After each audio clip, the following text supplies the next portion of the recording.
What I'm here to talk about is, I think, the change that we need to make in our approach to marketing to make sense of the completely new panoply and range of media that we have to work with. And I think if we look at what marketing has devised as a methodology, the metrics it's devised, the systems of measurement, what we actually research, how we go about doing research, what you'll see is that our development of insights and the way we actually go and look for insights and the way we use them has all been developed for the television age. And for the age in which we now find ourselves, we simply need a new way of looking at the world. And I'll explain how this is different in a few steps going forward. But the first point to make is a simple definition of marketing, which I think works. That if you work in marketing, whether you're in an agency, whether you're in direct marketing, digital, PR, or whether indeed you're in a client marketing department, if you're doing this, you're doing a good job. If you're turning human understanding, insights into human behaviour, how people choose, how they make decisions, and you're turning that to the advantage of your business, then that's marketing. You don't need to define it any more narrowly than that. If you're doing something that meets that definition above, or vice versa. I also include in marketing turning business understanding into human and social advantage. Now, it may seem strange that the thing operates in both directions, but I genuinely think it does. Examples, for example, where business understanding, better understanding of how businesses work, has led to huge advantages for consumers would include, for instance, yield management. The idea that airlines suddenly discovered in the last 20 years that actually it pays them to offer, at certain times of the week, at certain times of the year, very, very cheap air tickets. That was actually an insight into business that was turned into the advantage of the consumer. I think both of those directions are absolutely fine. But if you're effectively using human understanding to the advantage of your business, and indeed vice versa, then you're doing a job. There's only one thing I think you need to accept as a principle as a marketer, and the fact that most business people, most CEOs don't really think this way is a problem that we face. The one thing you need to understand is effectively that all value is subjective. That's the principle you have to understand. Where there is a mistake often made is that most of us, even marketers, but especially people who aren't marketers, tend to think there are two kinds of value created in the world. There's the real value that you create when you make something. And then there's the artificial value that you create when you actually advertise it, when you create packaging design, when you do all the other stuff that surrounds it. But as I hope I'll explain, that's a completely false distinction to make. The other point to make is that really there are only two things. If you want to do this, you want to turn human advantage, human understanding into business advantage, business understanding into human advantage, then you only need two disciplines. As I said, you really need psychology and you need economics. You need to understand how businesses work and how supply chains work, value chains work, but you also need to understand how people work. Understanding how people work is becoming more and more important. Understanding how the other stuff works is becoming less important, relatively.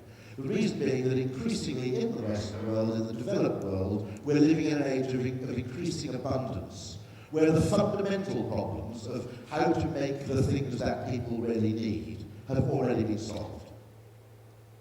So the remaining problems in the West, emphatically not in the developing world, but in the West, the remaining problems are principally those, not exclusively, but principally those of psychology.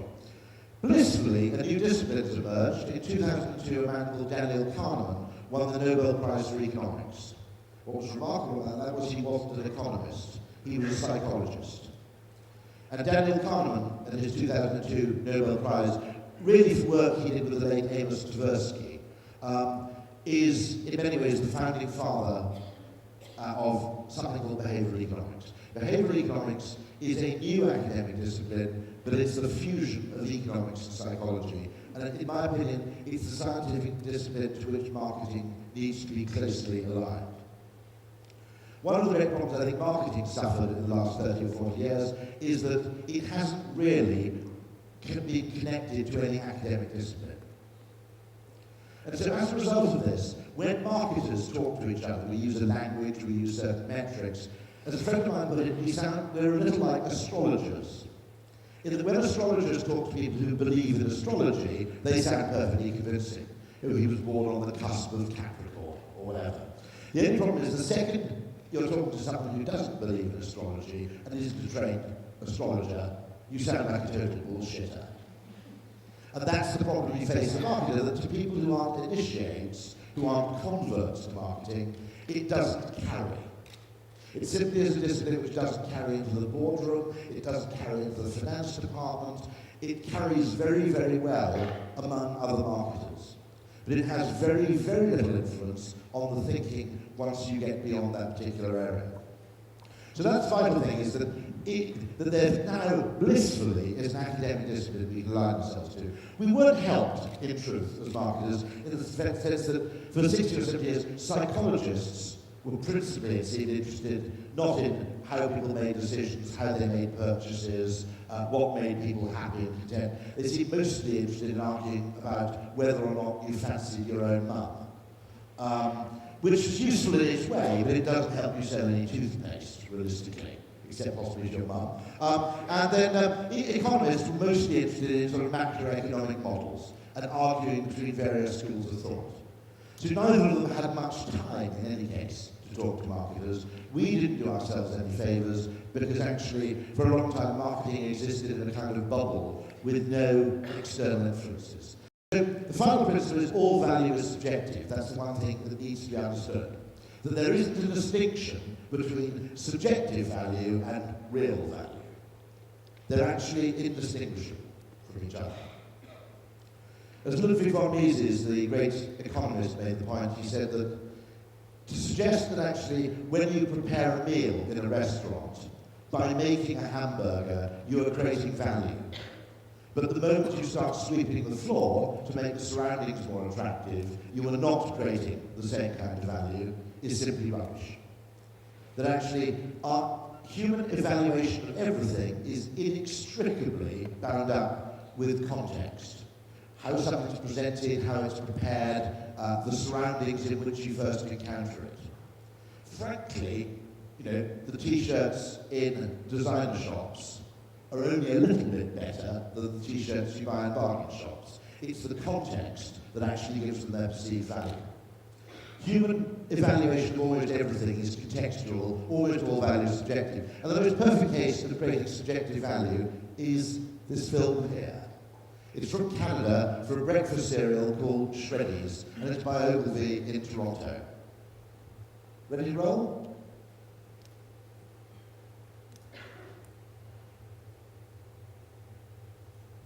Hello? Phil? We got it? I see we can't appear on the camera for reasons I wasn't fully expecting.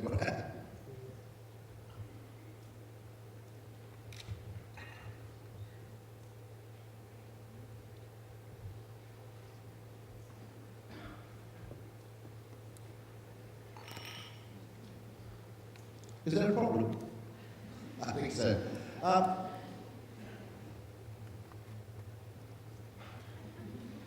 This is even stranger. I didn't mean to go into the surreal. Can we at least advance the presentation? Okay. Is it possible to go back to the film? Try one more time. It worked earlier.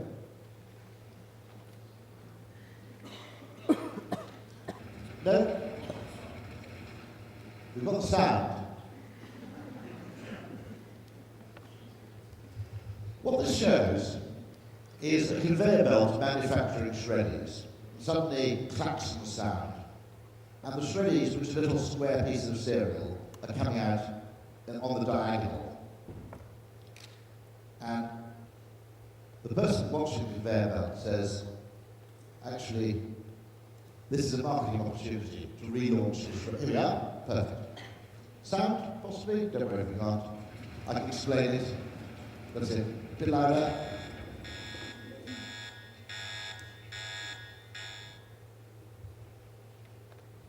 Shreddies are supposed to be square.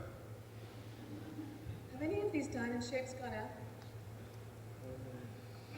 New Diamond Shreddy cereal. Same 100% whole grain wheat in a delicious diamond shape. Now this actually ran in Canada. It was done by Ogilvy Toronto.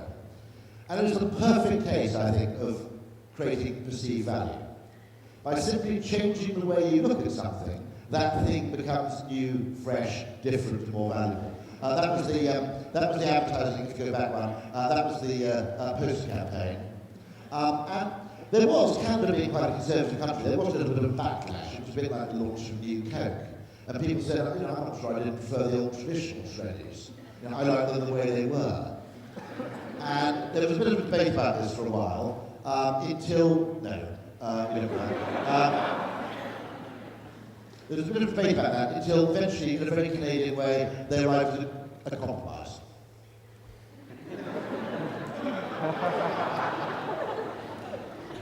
50% square, 50% diamonds, I counted them myself.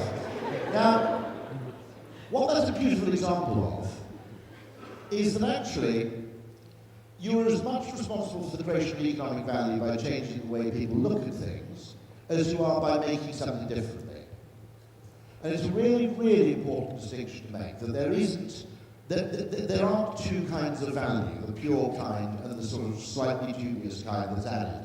And I'll show you some more examples of this going on. But what the Diamond Shreddies example is simply a 21st century equivalent of a piece of ingenious value creation done by Frederick the Great. Frederick the Great was very keen for the population of Prussia to eat and grow more potatoes. Because quite rightly he understood that if you had a population dependent exclusively on grain for their intake of carbohydrates, what you had was a single source of food which could very, very volatilely in price, and also could lead to famine if the crop failed. So you have a massive variation in bread prices, and you could also have the risk of famine. If you had two sources of carbohydrate, grain and the potato, the likelihood of this happening was much, much less, because you could substitute one for the other. The problem Frederick the Great faced was that no one was prepared when he told them to grow potatoes or eat them. And their letters, there are people who are actually put in prison for refusing to do the things. People claim that dogs wouldn't even eat them. What on earth was the value? So Frederick the Great did exactly what the Shreddies team did. He declared that the potato was in fact a royal vegetable, and only members of the royal family could grow and eat it. And he created a potato crop outside his palace, which was guarded night and day, but with instructions to the guards not to guard it very well. And the net result, of course, human psychology being what it is if you tell people they can't have something, they want it. And so pretty quickly, that very same population who are refusing to grow potatoes when told to, was suddenly actually creating a black market in potatoes and surreptitiously growing them in their back gardens, which is exactly what Frederick the Great had wanted in the first place. In many ways, kings in the 18th century were, to some extent, marketing directors for their countries. If you look at the history of anything from sort of inoculation against smallpox, to diet, to fashions in food and clothing, they're generally at the time set by royalty. And at their best, royalty had an extraordinarily beneficial effect. In particular, it was an English king who had his children variolated against smallpox, at the time an obscure Turkish practice that actually introduced and made acceptable the idea of vaccination in England, saving millions and millions of lives. But that is a case, again, of purely creating perceptual value. Why is there nothing wrong with this? Why is there not real value and perceptual value? Well, as I go on to show, one of the insights of behavioural economics is really that there isn't an absolute measure of value in the human brain. We don't know what things are worth. We rely on cues, things like scarcity, the price of things around them, surroundings, peer groups, advertising, to suggest what things might be worth. but we don't have an internal metric in our human brain of value. We don't have an internal metric that says this much pleasure is worth this many euros. In fact, we don't have an internal metric in our brains for anything. Everything we do, think and feel is pretty much relative. So we don't have an internal metric for temperature, for volume, for pitch, for pain, for any of the, what's actually called psychophysics. For any of the measures of sensation, we operate relatively. Brightness. Brighter, less bright, very bright, a lot brighter, a lot less bright. That's how the brain operates. It doesn't have any absolute measures of how many lumens are being given off by that light. It simply compares it to what's around. There's one exception to this, which is perfect pitch. 1 or 2% of people actually have an absolute measure of pitch in terms of a musical note. But that's a complete peculiarity in terms of the human brain. Nearly everything else we do, including paying for things, we do through a relative process. Is that better or worse than this thing? Do I pay more or less? But we have no absolute measure of value. Therefore, actually, we almost depend on marketing to show us what things might be worth. That's what I'm saying about marketing not being a kind of weird addition, it's actually intrinsic. And Ludwig von Mises was the first, as an Austrian economist, was one of the first people to spot this. As I said, he said, sweeping the floor in a restaurant is creating value in no way that is different to making a meal. He also makes the point that, earlier economists have believed that there's real value and fake value. A bunch of economists called the French physiocrats believe that the only real value was what you extracted from the land. So agriculture or quarrying or fishing were genuine sources of value creation, whereas if you actually took a sheep's wool and turned it into a shirt, what you were doing was exploiting the farmer who looked after the sheep. Now that's pretty mad when you think about it. Patently you're adding value just as much by making a shirt as you are by looking after a sheep, but the French physiocrats believe that one was genuine and the other was fake. And Ludwig von Mises said most modern economists, when they look at advertising and marketing, make exactly the same category error. They make exactly the same false dichotomy. They think that making a product is genuine value, and actually the positional value we create is actually dubious. And he says this is completely wrong. Why Ludwig von Mises is so important in a sense, and why I titled this talk The Lost Science, that there's a long lost science that marketing is needed. And until behavioral economics came along, we didn't have one, is Ludwig von Mises not quite coined, but used the word praxeology. And he believed that what the world needed was a science of how humans act and behave. I think he was fundamentally right, in that there is something that, I think probably a fusion of economics and psychology will do it. But if you look at all the sciences that exist in the world, there hasn't really been a proper science that explains why it is that people act and what are the actual mechanisms they use in deciding how to act and what to act. And I generally think that if marketing can create a kind of praxeological science, we'll be hugely in advance of where we are now. At present, we're obsessed with the idea of persuasion. We use things like propositions, which come from the television age, which suggest that actually, and this is the fundamental error of marketing as marketers think now, the assumption that underlies most marketing is that in order to get someone to adopt a particular action, you must first make them want to actually follow that course of action. The assumption there is that, first of all, that attitudinal change precedes behavioural change. Secondly, it's the assumption that attitudinal change is a necessary precursor to behavioural change. Neither of those two things is true. Very largely, behavioural change actually precedes attitudinal change. We subconsciously act in a new way because it's easier, and then when asked to explain our actions, or when explaining our action to ourselves, we concoct a rational reason to explain why we did what we did. So the rational brain is far less the Oval Office of the body's actions, it's much more the press office. It doesn't actually decide on policy, it observes policy and issues bulletins to explain it post facto.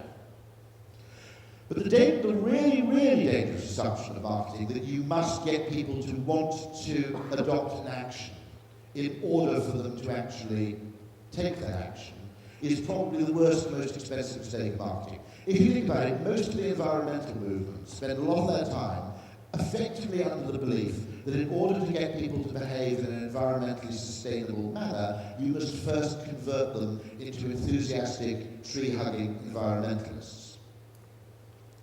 Now, this is actually leading to what you might call an inordinate level of wasted effort. You don't need to do that at all. What you simply need to do is make it easy or attractive or natural for people to behave in an environmentally sustainable way. And regardless of not aware, if they do that, they will probably become more environmentally aware to make sense of their new actions. But it doesn't really matter if they don't. And that's the vital thing, which I think is a huge mistake bedeviling a lot of marketing, which is we think we act by persuasion when actually the most effective behavioural change doesn't happen through persuasion, it happens through seduction. Persuasion isn't a form of seduction. In many ways, persuasion is the opposite of seduction. Seduction is doing something different in the belief that it's what you wanted to do. Persuasion is actually being encouraged to do something different, along with the feeling somehow instinctively that you don't really want to do it. The difference between the two can't be overemphasized. If you think about it, the very phrase, I persuaded her to sleep with me, or I persuaded him to sleep with me, is not a mark of success, it's a mark of failure. Now it's a vital point to make, but marketers believe that they operate through persuasion. And this has led to the biggest amount of misplaced effort, and also very, very bad metrics that you can imagine. Nearly all behavioural science suggests that actually people act, and then they develop attitudes that make sense of their actions. Broadly speaking, if you hear a man say, my wife doesn't understand me, it doesn't mean he's going to have an affair, it means he's already had one. What he does not do, I've noticed my wife has been declining somewhat in her empathy and appreciation of my needs, so I think I'll have an affair. It doesn't really work like that. What happens is someone gets drunk at a party, they have an affair, in a desperate bid to make sense of their incongruous actions, they decide to blame it on their wife. That's more or less how the human brain works. Bob Dylan has the best description of how human behaviour works in the song Brownsville Girl, where he says, people don't do what they say they believe, they do what's convenient, and then they repent. Depressing perhaps, but it's more or less an accurate description of human behaviour. Now, this is actually a depiction of electromagnetism on a chart. The reason I use this is that one of the other great mistakes that marketing has made is the assumption that human preference is only operated on by one force. If you look at physics, the most intelligent theoretical physicists in the world have tried to narrow down the four fundamental forces of physics, and some people claim they've narrowed it down to three. I think it's the strong nuclear force, the weak nuclear force, electromagnetism, and gravity. But basically, these incredibly bright physicists accept that there are multiple forces. There are some, like gravity, which operate over a very long range, but are actually relatively weak. You need a thing the size of the Earth just to keep this glass from drifting away from the table. Gravity is relatively weak as a force, but it operates over spectacular distances. Electromagnetism typically is relatively strong as a force, but it doesn't operate over very great distances at all. What we need to accept is that when people make decisions, they are actually affected by multiple forces. Some of them, like electromagnetism, operate only very close to the moment of decision, the moment of purchase. As a result, conventional research does not detect them. So when we use conventional research, it's like having a gravity meter that can't detect electromagnetism. It's picking up people's brand preference quite accurately, but it's completely failing to pick up other huge and very, very powerful triggers on choice, which consumers aren't really aware of until the moment of purchase. So understanding also, first of all, that actually behaviour precedes attitude. Behavioural change precedes attitudinal change. Secondly, there is more than one force at work. Brand preference does not translate perfectly into purchase behaviour.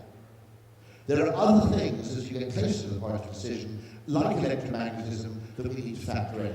And the reason all this stuff is so important now is, as I said, we have this huge proliferation of new media. Quite rightly, we spent 10 or 15 years obsessing about what we can do with new media, how they're different from television, the extraordinary things you can do with them. What we haven't done is develop models of human behaviour that are sufficiently sophisticated to keep pace with the media environment we can now use. We've got, frankly, old models that were designed for the TV age. They weren't even particularly true or accurate for the TV age, but they were good enough. Metrics like reach, measures like sort of stated brand preference, recall, were all kind of all right if you're doing TV. And they're not very good, but if you're just doing TV, they're all right. In an age of social media, mobile media, contextual media, they're woefully inadequate. Contextual media, when you design a website, you may actually be designing the very environment in which people choose. That's electromagnetism. It's not just gravity.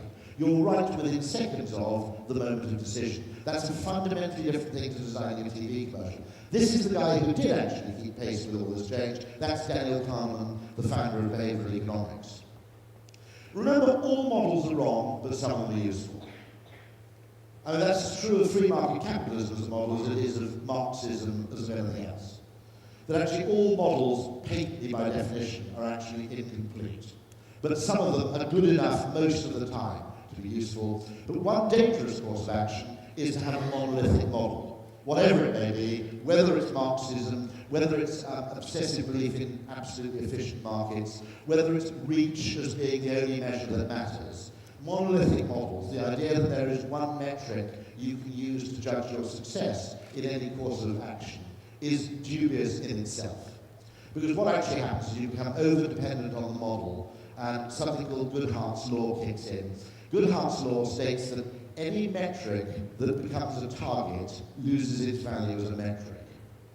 That once you pursue anything for its own sake, that thing is now a target, and its actual informational value as a metric is massively distorted by the very fact that you're targeting it.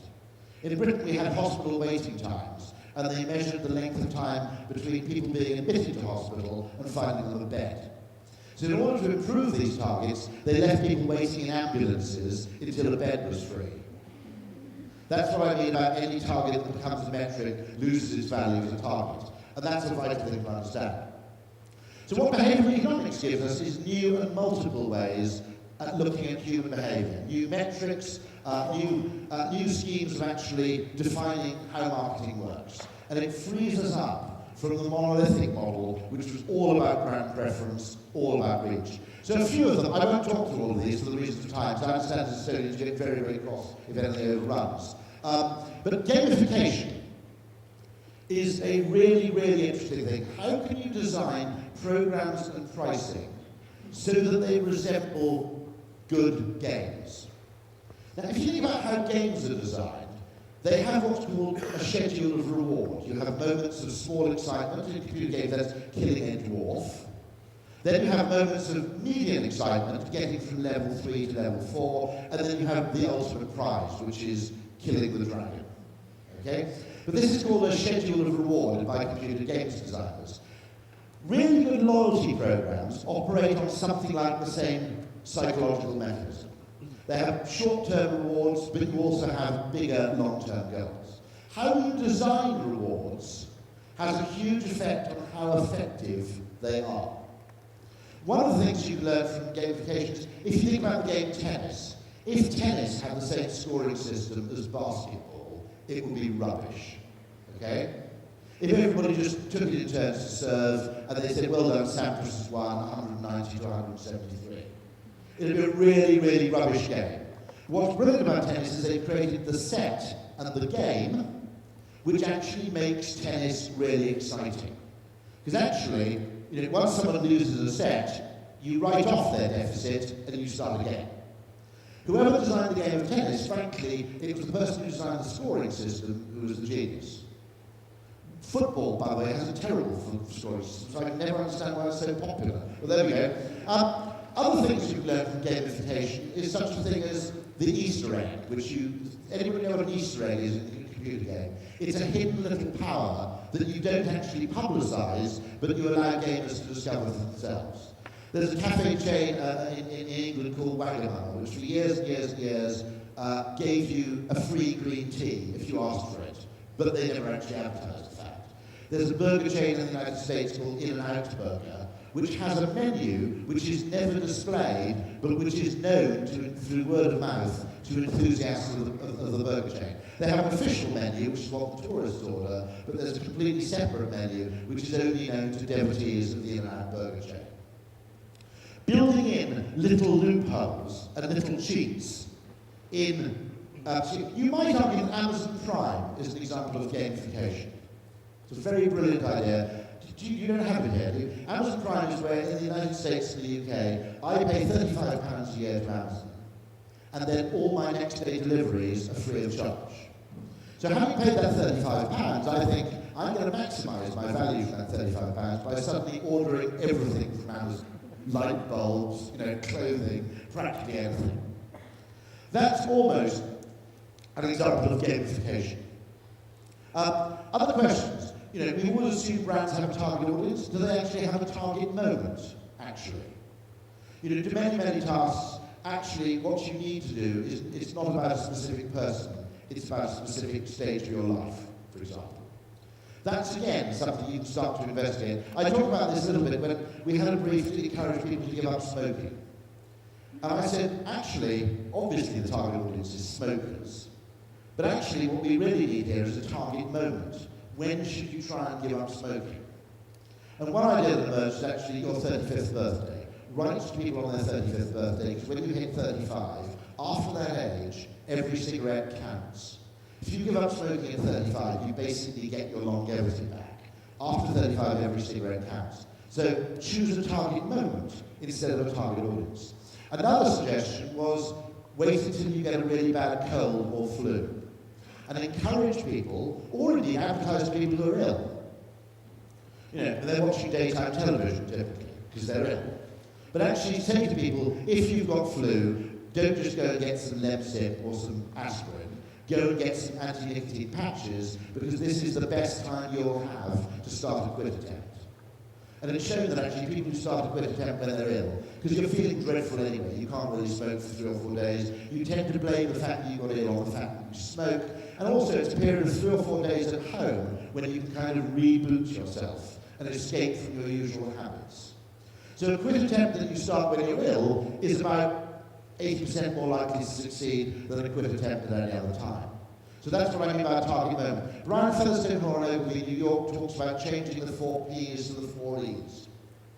From product, price, place, and promotion, Kotler's 4 Ps in marketing, we should talk about experience rather than product, because in the digital age, you can create an experience around any product. Even if you think you're a product marketer, you can add an experiential layer using digital media. Exchange rather than price. The biggest idea in this whole space is yield management. Variable pricing for airlines such as EasyJet, British Airways, Ryanair.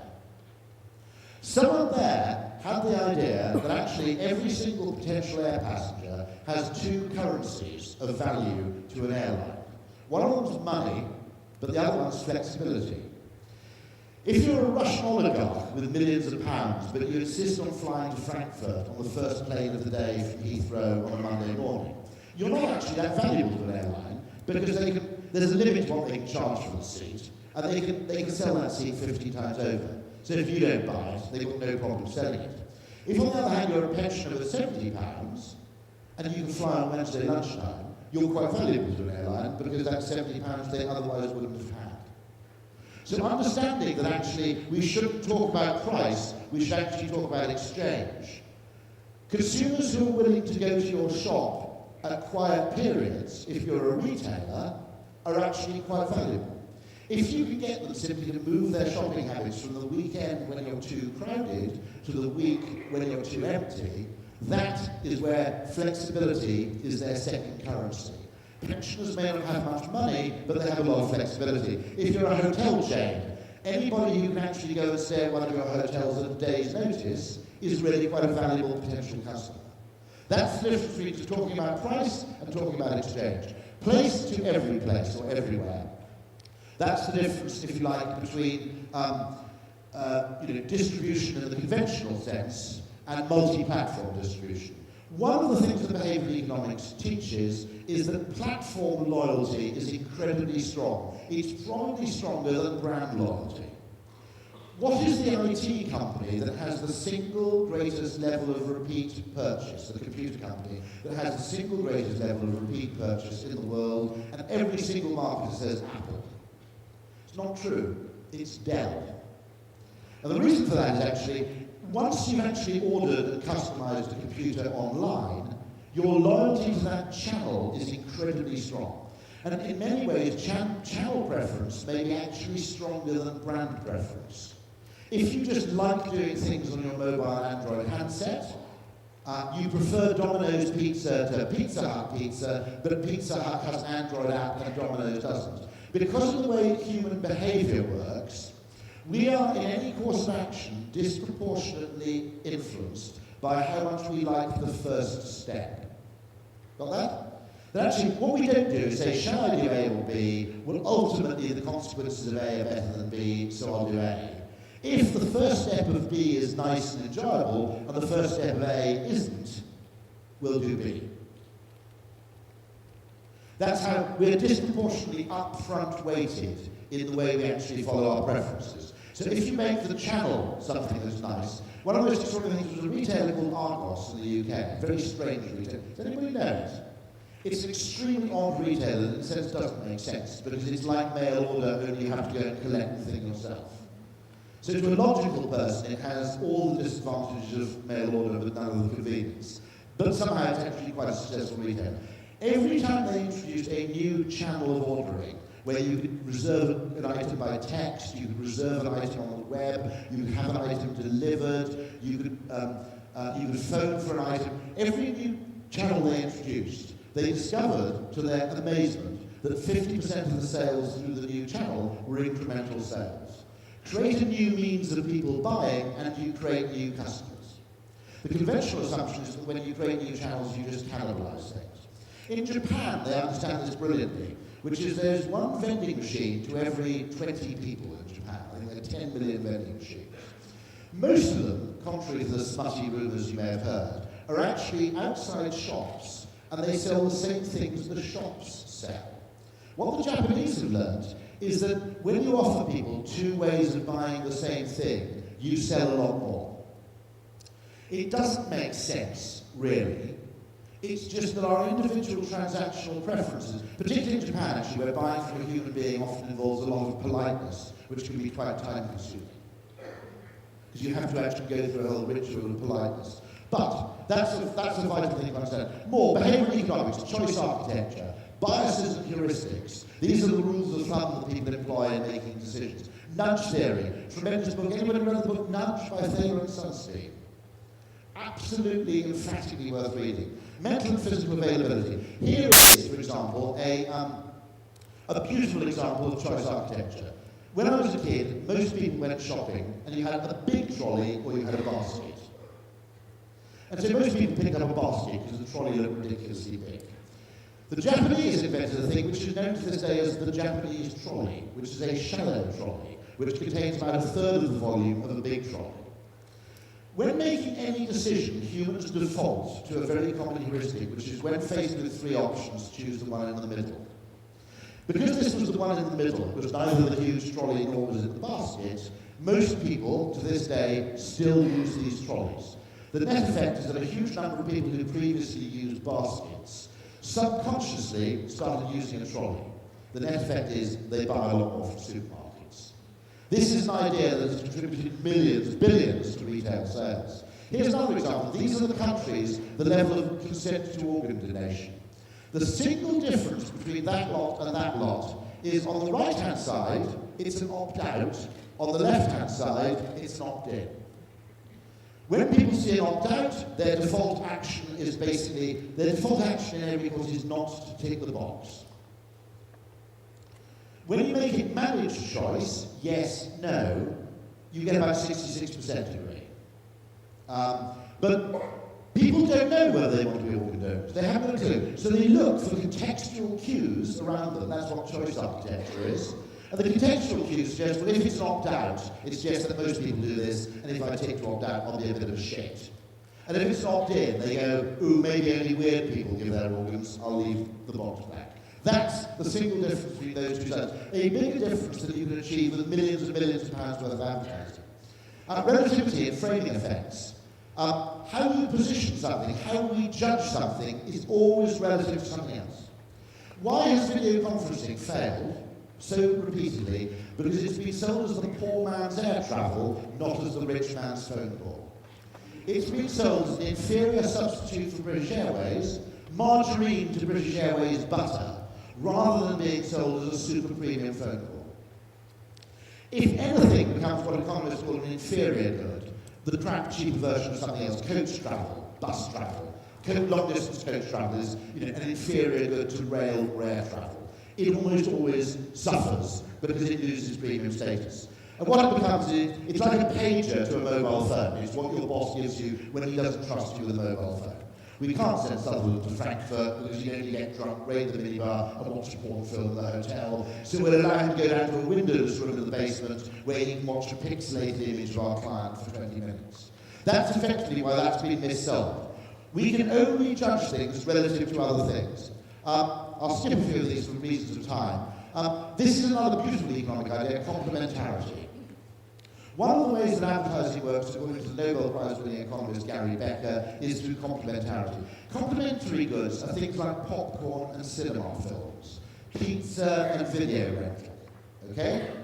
It's something, the consumption of which adds value to the consumption of something else.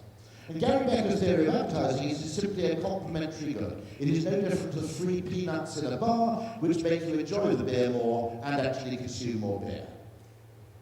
It's something you give away with a product to increase the perceived value of that product. Now, this is a beautiful, pure form of advertising, because the key Michelin is a good which is complementary to the consumption of tyre rubber.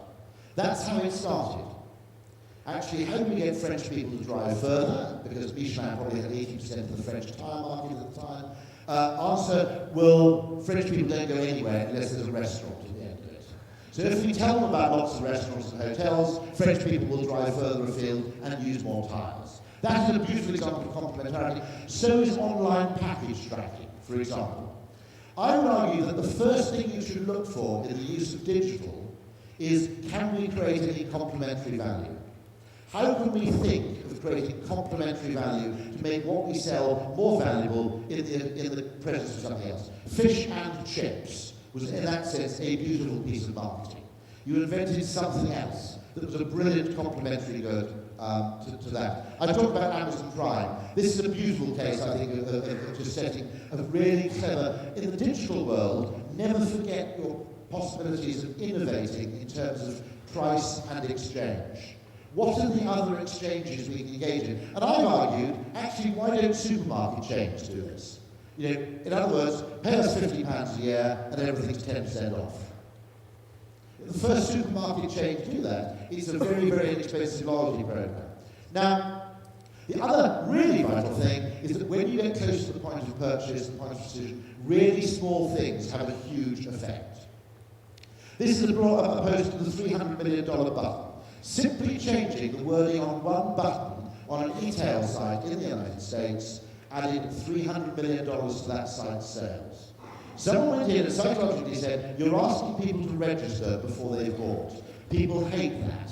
They don't mind registering after they've made a purchase, they hate registering beforehand.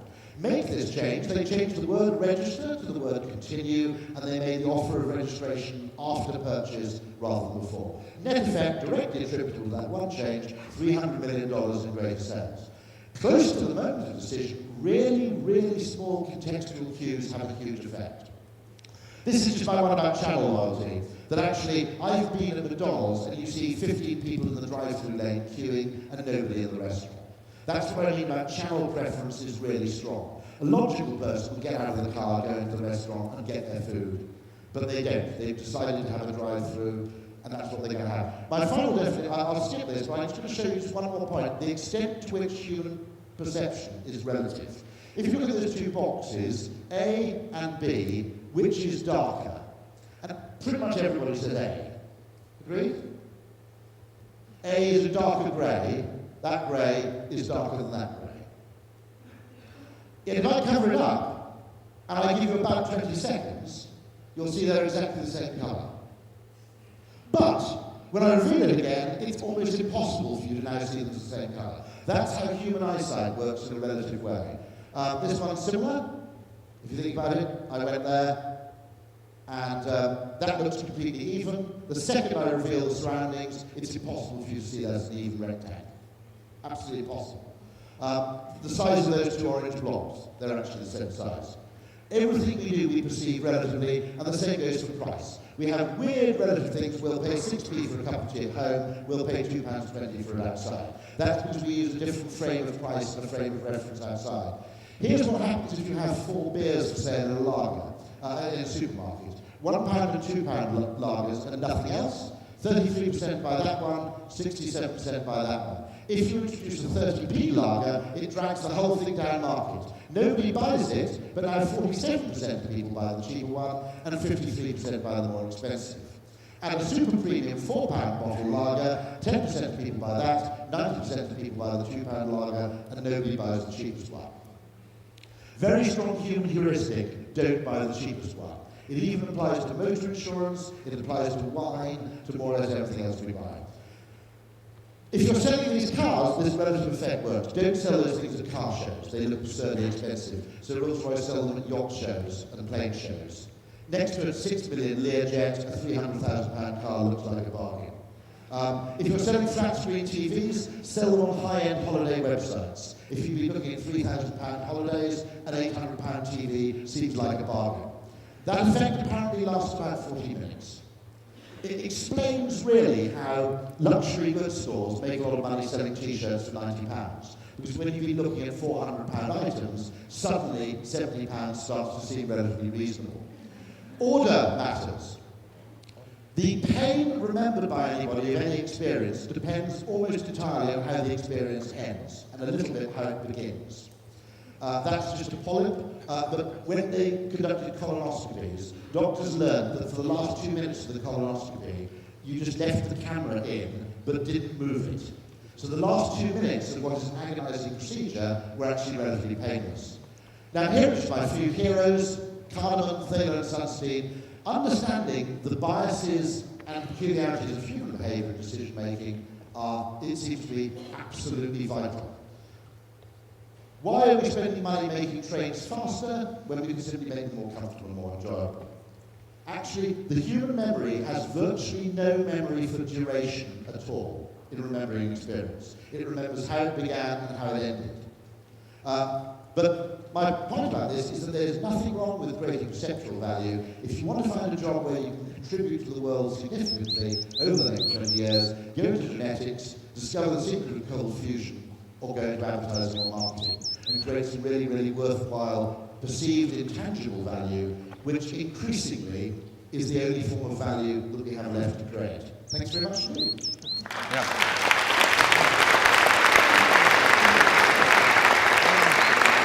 Rory, as Rory said, human brain has no memory of duration at all, so No. you have out of time. I'm out of time, Yeah. but thank you very much. Thank you very much, and thank you very much for solving the in-health program mystery for me. So there's always queue outside, and there's 2 burgers and 1 fries. I never understand why it's the queue. No, it's channel loyalty. Little gift for Thank you very much Thank indeed. you. That's splendid. Thank you.